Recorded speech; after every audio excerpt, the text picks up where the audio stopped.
Ring road बनाया जाए। मैं आपको बताऊं, भगत सिंह मंच के लोकेश हमारे साथ हैं। लोकेश से हम जानना चाहेंगे, लोकेश आपकी क्या अपेक्षाएं हैं? सबसे पहले तो मैं बताना चाहता हूं कि बजट जो बनता है वो प्रदेश को चलाने के लिए बजट बनाया जा रहा है। तो हमारी अपेक्षा है और शहर के लोगों की, देश के लोगों की अपेक्षा है कि मध्य प्रदेश में हिंदुस्तान में सबसे ज्यादा टैक्स पेट्रोल पर लिया जाता है, डीजल पर लिया जाता है। तो सरकार टैक्स में अगर कटौती करती है, अगर उसको जीएसटी के दायरे में लेकर आती है, तो पेट्रोल डीजल का दाम कम होगा और पूरे देश में एक उदाहरण पेश होगा कि मध्य प्रदेश सरकार ने एक पहल की है कि टैक्स कम किया है। पेट्रोल का दाम बढ़ने से चाय का दाम भी बढ़ता है, दूध का दाम भी बढ़ता है, ढुलाई से जितनी भी चीजें आती हैं उनका दाम बढ़ता है। लेकिन हमने देखा क्या है, जो सत्ता में नहीं होता वो साइकिल चलाता है पेट्रोल के दाम बढ़ने पर, और सत्ता में आने के बाद वही लोग जो साइकिल चला रहे थे वो दाम बढ़ाते हैं।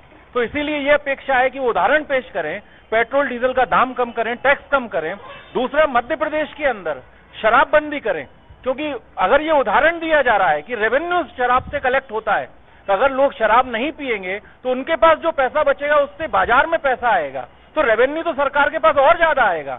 रेवेन्यू भूलकर सरकार शराबबंदी नहीं कर रही है, शराब को बढ़ावा दे रही है।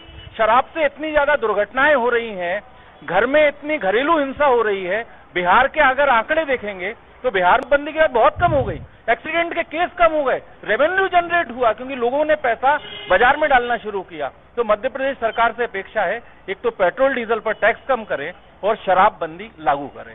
शराबबंदी लागू करने का लोकेश ने बोला। हमारे साथ कुछ छात्र भी हैं, हम इनसे जानना चाहेंगे आपकी क्या अपेक्षाएं हैं बजट को लेकर? सरकार से सबसे बड़ी अपेक्षा युवाओं को है कि रोजगार का जो संकट है वो पूरे दुनिया भर में भी है, लेकिन हमारी सरकार की जो नीतियां हैं, अभी आप देखिए मध्य प्रदेश में 3 साल से कोई पुलिस भर्ती नहीं आई है, वैकेंसी के नाम पर 0 है। वर्ग 3 वर्ग 2 की जो शिक्षक भर्ती की आई थी 1.5 साल से उसकी कोई नहीं हुई है। तो हम सरकार से ये मांग कर रहे हैं कि ठेका प्रथा पे जो रोजगार दिया जा रहा है, ठेका के जगह स्थायी प्रवृत्ति का रोजगार मिलना चाहिए।